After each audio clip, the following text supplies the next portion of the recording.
আসসালামু আলাইকুম ওয়া রাহমাতুল্লাহি তাআলা ওয়া বারাকাতুহু। সম্মানিত ইসলাম প্রিয় ভাইরা, আমরা যখন কোরআন শরীফ তেলাওয়াত করি, কোরআন শরীফ তেলাওয়াত করার সময় রাকে অনেক সময় রা হিসেবে পড়তে হয়, আবার রাকে অনেক সময় র হিসেবে পড়তে হয়।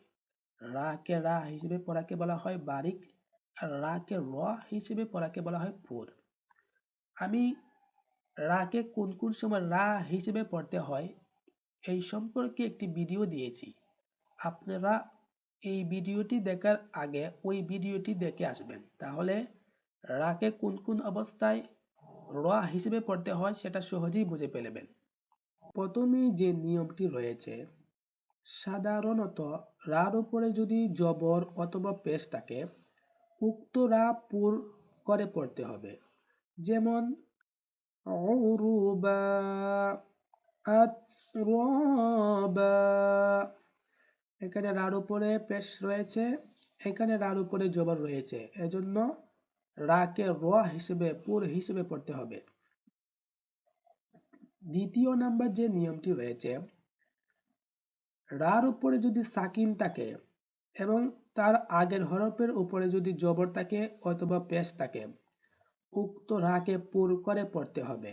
যেমন তার, এখানে আমি যে তার না পড়ে যে তার বলেছি, এটাই কি বলা হয় পুর বা মুতা। এখানে আরেকটি উদাহরণ রয়েছে, কুরআন। তৃতীয় নাম্বার যে নিয়মটি রয়েছে, রা যদি ওয়াকফের কারণে সাকিন হয় এবং তার আগের হরফের উপরে যদি জবর অথবা পেশ থাকে, উক্ত রাকে পুর করে পড়তে হবে। যেমন এখানে শব্দটি মূলত ছিল ওয়াল কমারি, কিন্তু রা ওয়াকফের কারণে রার উপরে একটি সাকিন হবে এবং তার আগের হরফের উপরে জবর রয়েছে, এজন্য এটাকে পুর করে পড়তে হবে। ওয়াল কমার, আমি যে এখানে ওয়াল কমার না বলে যে ওয়াল কমার বলেছি, এটাকে বলা হয় ফুল। আরেকটি উদাহরণ দেখি, এখানে শব্দটি মূলত ছিল আন-নুযুরু,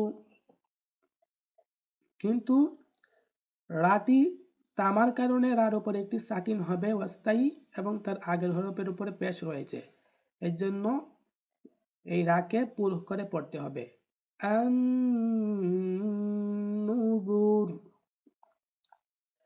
চতুর্থ নাম্বার যে নিয়মটি রয়েছে, রা যদি ওয়াকফের কারণে সাকিন হয় এবং তার আগের হরফও সাকিন হয় এবং তার আগের হরফের উপরে জবর অথবা পেশ থাকে, তাহলে উক্ত রাকে পুর করে পড়তে হবে। যেমন এখানে শব্দটি মূলত ছিল ওয়াল আসরি, কিন্তু রাটি ওয়াকফের কারণে রার উপরে একটি সাকিন হবে, তার আগের হরফের উপরে সাকিন রয়েছে এবং তার আগের হরফের উপর জবর রয়েছে, এই জন্য এই রাকে পুর করে পড়তে হবে। ওয়াল আসর। এখানে আরেকটি উদাহরণ রয়েছে, শব্দটি মূলত ছিল হুসরিন, কিন্তু রা ওয়াকফের কারণে অর্থাৎ তামার কারণে রার উপরে একটি সাকিন হবে, তার আগের হরফের উপরে সাকিন রয়েছে এবং তার আগের হরফের উপরে পেশ রয়েছে, এই জন্য এটাকে পুর করে পড়তে হবে। হুসর, আমি যে এখানে হুসর না বলে যে হুসর বলেছি, এটাকে বলা হয় ফুর বা মুতা। পঞ্চম নাম্বার যে নিয়ম রয়েছে, রা যদি ওয়াকফের কারণে সাকিন হয় এবং তার আগে ওয়াও সাকিন অথবা আলিফ সাকিন থাকে এবং তার আগের হরফের উপরে জবর অথবা পেশ থাকে, তাহলে উক্ত রাকে পুর করে পড়তে হবে। যেমন এখানে শব্দটি মূলত ছিল শাকুরু, কিন্তু রা ওয়াকফের কারণে তামার কারণে ওই রার উপরে একটি সাকিন থাকবে এবং তার আগে ওয়াও সাকিন রয়েছে এবং তার আগের হরফের উপরে পেশ রয়েছে, এজন্য এটাকে পুর করে পড়তে হবে।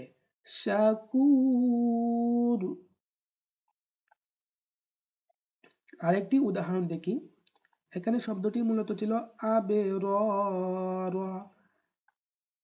রা ওয়াকফের কারণে সাকিন হবে তার উপরে একটি এবং তার আগে আলিফ সাকিন রয়েছে, আলিফ কালি থাকার নামই আলিফ সাকিন, এবং তার আগের হরফের উপরে জবর রয়েছে, এজন্য এটাকে পুর করে পড়তে হবে। আবে র। রা পড়ে 6 নাম্বার যে নিয়মটি রয়েছে, স্থায়ী জেরের পরে যদি র হরফ আসে এবং তারপরে যদি ইস্তেআলার হরফ আসে তাহলে উক্ত রকে পুর করে পড়তে হবে।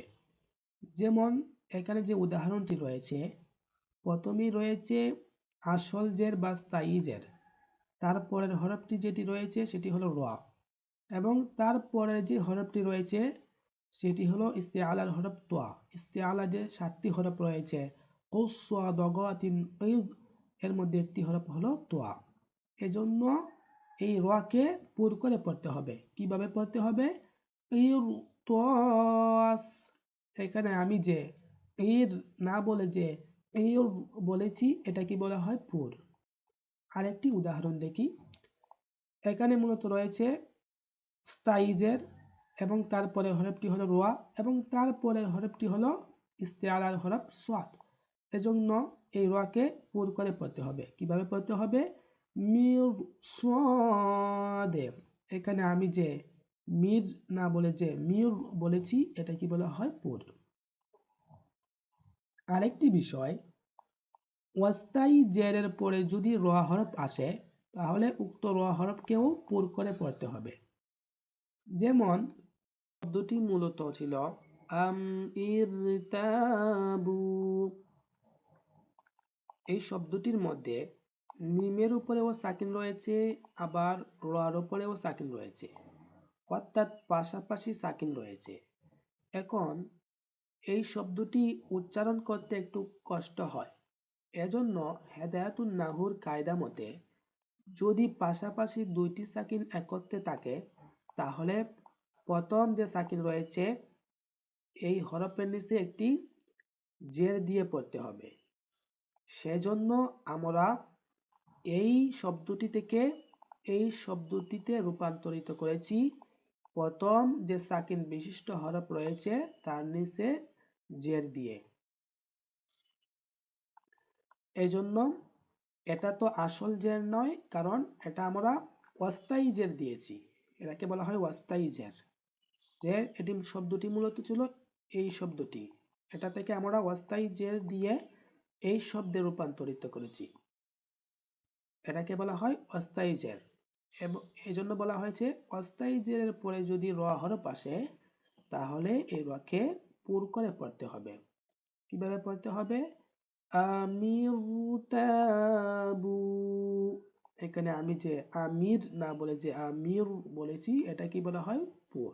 এখানে আরেকটি বিষয় জেনে নেওয়া দরকার, যে সূরা শুরার মধ্যে যে কুল্লু ফিরকিন শব্দটি এসেছে, এই কুল্লু ফিরকিনের রকে র করে পড়ব নাকি বারিক করে পড়ব?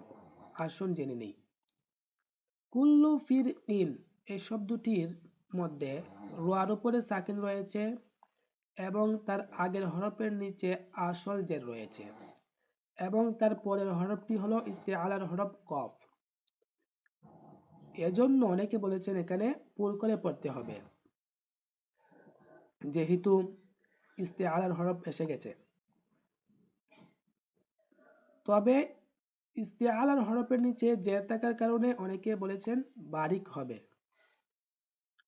তবে সর্বসম্মতিক্রমে এটা বলা হয়েছে যে যেহেতু র হরফের উপরে সাকিন রয়েছে এবং তার আগের হরফের নিচে জের রয়েছে এবং তারপরের হরফটি হলো ইস্তেআলার হরফ, তবে ইস্তেআলার হরফের নিচে যেহেতু জের এসে গেছে, এই জের থাকার কারণে এখানে বারিক করে পড়া সহজ।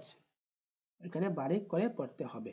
এখানে যে দুইটি শব্দ রয়েছে উদখুলু মিসরান এবং আইনুল কিতরিম, এই দুটি শব্দের রকে কি পুর করে পড়তে হবে নাকি বারিক করে পড়তে হবে?